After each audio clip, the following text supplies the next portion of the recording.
કેરીનો પાક કરનારા ખેડૂતોને માવઠા બાદ પડી રહેલા અસહ્ય તાપના કારણે મુશ્કેલીમાં મુકાવાનો વારો આવ્યો છે। માવઠામાં કેરીના મોરને નુકસાન થયું હતું અને હવે જે ફળ ઝાડ ઉપર છે તેને ગરમીના કારણે મોટા પ્રમાણમાં નુકસાન થઈ રહ્યું છે। કેરીનો પાક ગરમીના કારણે સડીને બગડી રહ્યો છે। ખેડૂતોએ ચિંતા વ્યક્ત કરી છે કે સરકાર લાખો કરોડોના ખર્ચ કરીને અવનવા સંશોધનો કરે છે। જો આ સંશોધનો અંગે ખેડૂતોને માહિતી મળે તો તેમનો પાક બચી શકે તેમ છે।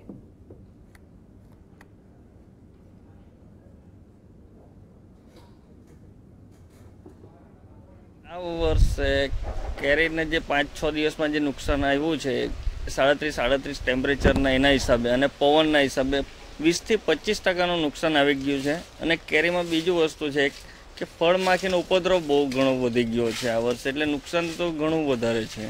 दूसरी कैरी सहन करेगी लेकिन हापुस खराब हो जाएगा अगर ऐसे ही यही हालत रहा। आज 2 दिन से बहुत ज़्यादा गर्मी है, अगर ऐसे ही गर्मी 1-2 दिन और पड़ गई तो हापुस सब नीचे चला आएगा।